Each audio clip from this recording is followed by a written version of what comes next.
Things do go wrong when you're building a startup, and most founders get this wrong. They go on and ask, hey, what's my valuation? Instead of asking, how much am I willing to sell? Figure out your milestone and calculate how much it's going to cost you to hit that milestone, then add a 50% buffer. Personally know founders who walked away from the business after they raised their Series B, and at that point, they were just working for the investors. In this video, I'm going to walk you through a step-by-step process to help you raise your angel round in 2026. I have friends who've closed their round in as little as 4 weeks, and I want to share the exact playbook they used so that you can avoid the endless meetings and get back to what's important, building your business.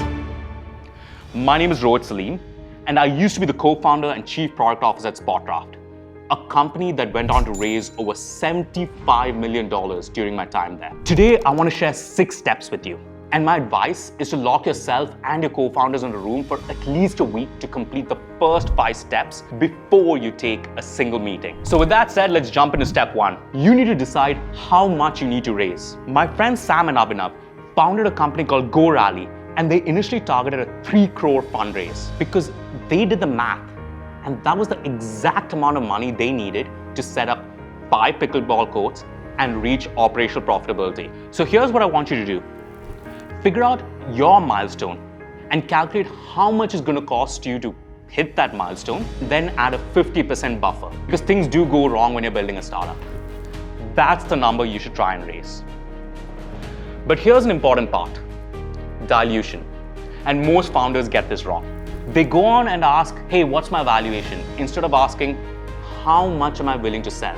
Every time you're raising a round, you're essentially selling a piece of your company. For an angel round, the industry standard is to sell between 10 to 15% of your business. And if you sell more than 20% of your business this early, you're just hurting yourself in the long run. I personally know founders who walked away from the business after they raised their Series B because by that time, they own less than 2% of the company, and they just couldn't get themselves motivated to work on the business. Instead, I want you to follow what I like to call the fixed dilution rule. If you go out to raise 3 crores for 15% of your company, but the market is really excited and offers you 6 crores, don't go and sell 30% of your company. Instead, keep the dilution fixed at 15%. You increase the price of your shares instead of increasing the number of shares you sell. And believe me when I say this, at the angel round, the investors will understand this as well. In fact, they're going to see this as a really good sign that there are so many people interested in backing you. And I've created a spreadsheet to help you estimate both your costs and to give you a better idea of how dilution works. The link to that spreadsheet is in the description.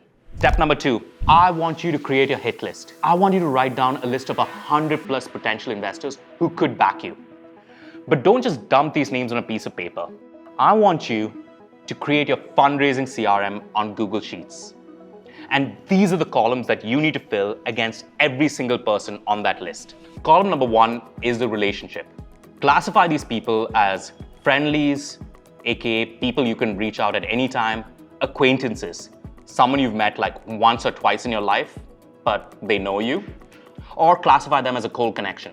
These are people you're going to need to get an intro to. The second column is around prior angel investing experience. Have these people invested in companies before? A simple yes or no is fine. People who invest in startups before would know how the process works, so prioritize them higher. The next column is the category. Who are these people? Are they active angels? AKA, do they do this for a living? Are they a big name founder like a Kunal Shah or a Sachin Bansal? Getting them on your cap table will pull in a whole bunch of other people as well. They just offer instant credibility. Or are these people strategic? And I would highly recommend getting strategic people as investors as well. These are people who may have deep expertise in your market. They could be people who've built a company in this market before, or they may have a lot of experience selling to your particular customer base. For example, if you're building for the developer market, it would be awesome to get founders from Postman or execs in the company on your cap table. The next column is where I want you to list out your potential connections. This is critical. Who can introduce you to these investors? Now, for your friendlies and your acquaintances, you can put direct. But for folks who are currently classified as cold, go and check on LinkedIn for mutual connections. And if you can't find any good mutual connections, look for founders that these investors have backed recently and write their names down. Reach out to those founders create a relationship with them, and then ask for an intro to the investor. Just so you're aware, studies show that warm intros are 13 times more effective than cold emails when it comes to fundraising. So yes, I'm asking you to do a bunch of work here, but trust me, it's going to make the entire fundraising process a lot more easier for you. Finally, in the last few columns of your sheet, I want you to put down the comms. I want you to pre-write the emails and messages that you plan on sending each of the people on the list.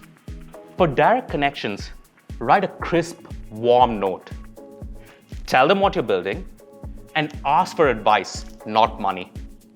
That's the goal of the first meeting. For intros, go ahead and craft the note you want your connector to send. Don't make your friend do the work. Write a blurb about you and your company that your friend can just forward. Make their life easier. I want you to spend time on these comms. I want you to make it feel warm and personal. And believe me when I say this, if you do the prep work now, executing the outreach later becomes purely mechanical.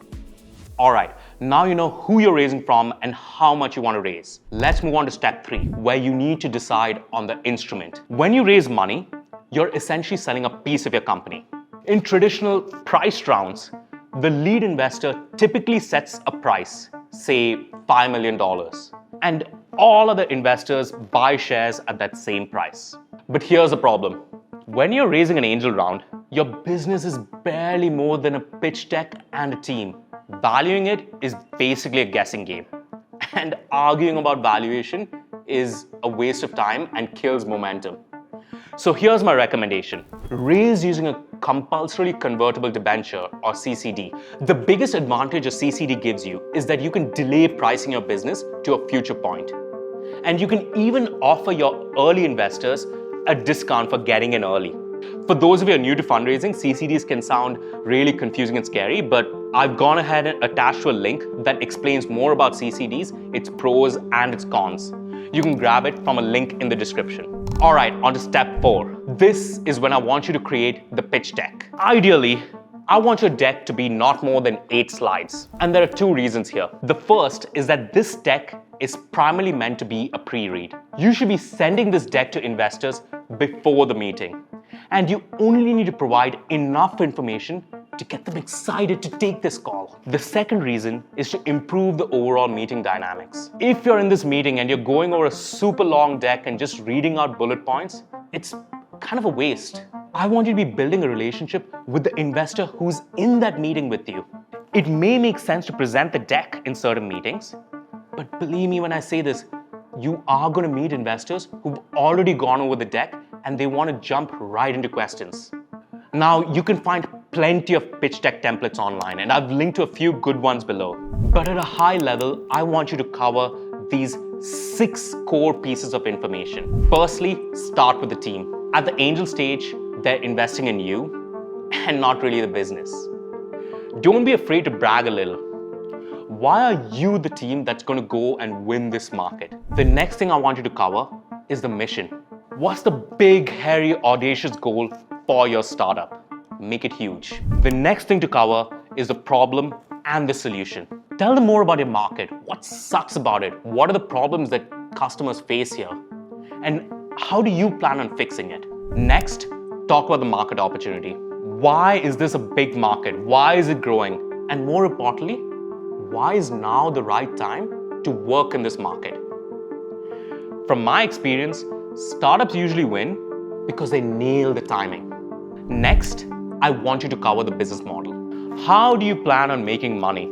Help them understand the unit economics of the business, both now and in the future. Finally, I want you to clearly state the ask. We're raising X amount to achieve Y milestone. And one final piece of advice for you, practice. You should know your narrative cold. You should be able to do your pitch without the slides, with high energy, in a coffee shop or in a Zoom room. The deck is meant to support the story, but you are the story. All right, for step 5, before I talk about it, I want to tell you a story. It's a story of a friend of mine who went on to raise about $1 crore from 30 different angel investors. That could be 30 different people on your cap table. And you may wonder why that's a big deal, but that's 30 signatures you need to collect every time you need to pass a shareholder resolution or raise your next round. And trust me, I'm speaking from experience over here. Chasing 30 people for signatures while you're trying to run a business is an absolute nightmare. But here's the solution, and this is what Rishi did. You can set up a roll-up vehicle or an RUV. Platforms like AngelList India, Let's Venture, or Infinite Club allows you to bundle all your smaller investors into a single entity. And once you do this, they're going to appear as a single line item on the cap table. And you get one signature for the whole group. There are going to be investors who are going to be uncomfortable entering into an RUV because it kind of limits their overall liquidity. But here's a rule that I'm going to recommend to you. Set a minimum check size of, say, 10 lakhs. Anyone investing less than 10 lakhs goes into the RUV.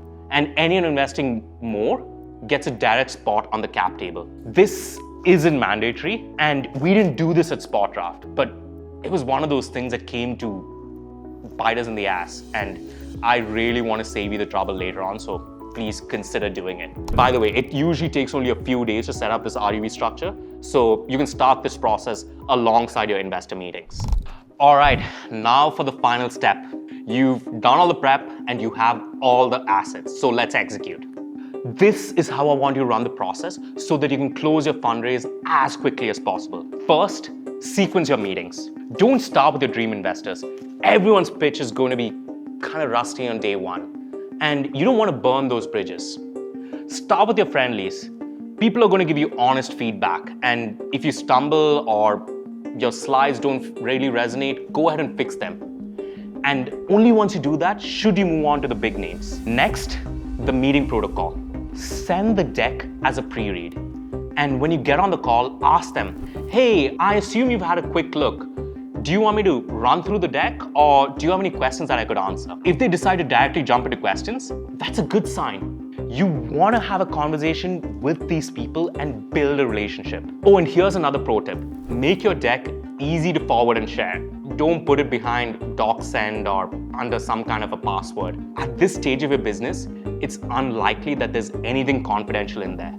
And provided you did a good job, it's likely that the investors themselves will go ahead and forward your deck to other people in their network.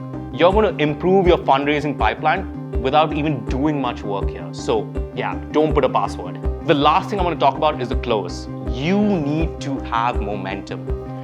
Make sure you follow up with these investors within 24 to 48 hours with a small update. And if you've managed to get a few additional commits in that time, drop that as a small flex. They want to feel like, holy crap, these guys move so quickly. And when you're sending this update, make sure you ask the magic question. Hey, based on our chat, can I soft circle you for 10 lakhs? Now, they may not be comfortable putting 10 lakhs, but get them to reply with a yes, and ideally with a specific number on email. When they do that, you can consider that as a soft circle. And once you have 50% of your round soft circle, broadcast an update to your entire pipeline. Quick update, we're 50% subscribed and we're closing in 2 weeks. During this process, keep your investors warm. Keep sending them updates. It could be demo videos, user testimonials, and even updates on other commits that you may have received.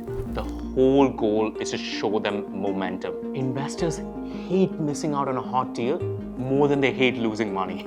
Create that FOMO and get to wiring ASAP. So there you have it. This is the exact playbook that I would follow if I were raising an angel round today.